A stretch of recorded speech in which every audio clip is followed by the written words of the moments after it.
लग गुरु मिले न साचा, तब लग गुरु करो 10 पांचा। क्या गुरु बदल सकते हैं? क्या गुरु बदलने से पाप लगता है? आध्यात्म के इस मैदान में आखिर सही गुरु कौन है? गीता जी में वर्णित तत्वदर्शी संत कौन है? इन सभी प्रश्नों के उत्तर जानने के लिए अवश्य सुनिए जगत गुरु तत्वदर्शी संत रामपाल जी महाराज के मंगल प्रवचन। और यहाँ भी वो भगत आते हैं, उनको हम कहते हैं कि ये कंठी माला नहीं चलेगी, इसने उतार दो। तो वो दृढ़ हो जाते हैं, इसने नहीं उतारे, ये तो हमारा जन्म सिद्ध अधिकार है। अब परमात्मा क्या कह रहे हैं? कंठी माला सुमरणी ये सभी सिलसिला मेटे, इसने सब छोड़ छाड़ दो, इन तो पार पार हो गए। अंदर भक्ति सही करो, सत भक्ति करो, सत साधना से मोक्ष होगा। इन कंठी और माला ऊपर के दिखावे से, चाहे कपड़े लाल पहन लो और चाहे पैंट कमीज पहन लो, भगत वाले लक्षण और भक्ति सही होगी तो आपका मोक्ष होगा। एक विशेष आडंबर से भगवान नहीं मिलेगा। तो यहाँ कह रहे हैं कि कंठी माला सुमरणी ये पहरे ते क्या हो, ऊपर तो दिखा भगत और अंदर रख्या खो, न साधना ठीक न ज्ञान सही। कंठी माला सुमरणी भाई पैरे से क्या हो, ऊपर ढूंढा साध का अंतर रख्या खो। कनफू का गुरुआ में लय जाने भाव न भेद, जम के हलकारे फिर ये हाथों में लिए बेद। होय होय होय। अपनात्मा एक एक वाणी ऐसी अनमोल है महापुरुषों की। कहते हैं कि ये कन फूका गुरुआ मिले, कान में फूक मारनिया और जाने भाव न भेद। और कहते ये काल के हलकारे घूम रहे नकली संत, जो वेदों के ज्ञाता माने जाते थे, न कख भी नहीं पता वेदों का।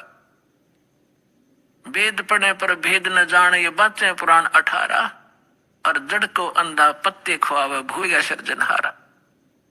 अगर इन्होंने वेद पढ़ा होता ये पत्थर पूछते, वेद का ज्ञान होता।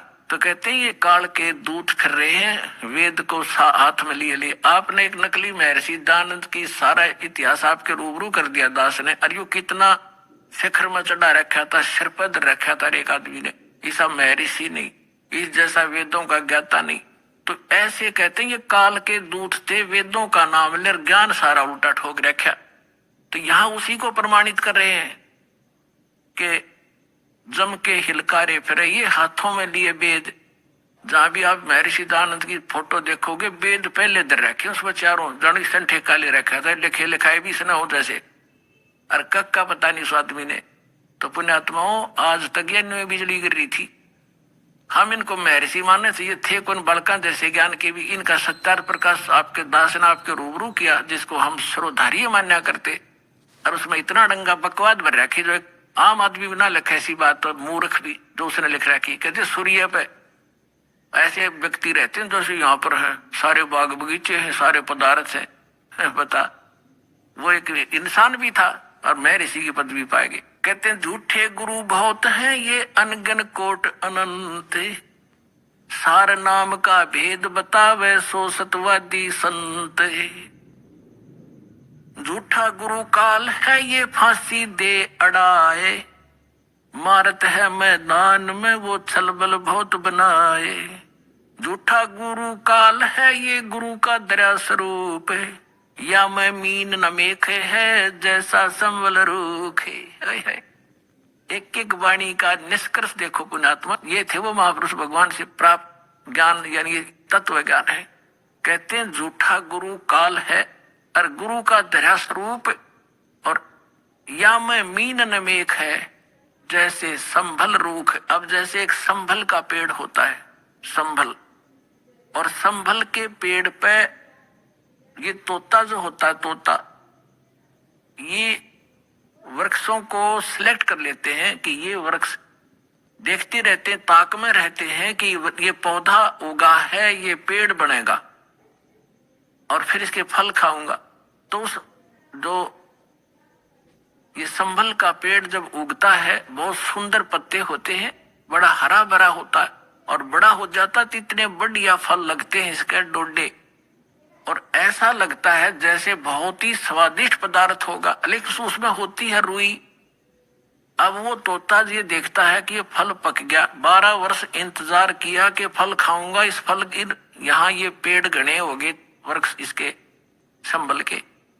और जब वो परिपक्व होते हैं, जिस उद्देश्य से वो चोंच मारता है, उसमें वो पदार्थ ना हो करके रुई उसके मुंह में फंस जाती है, उसने जान बचानी मुश्किल हो जाती है तोते।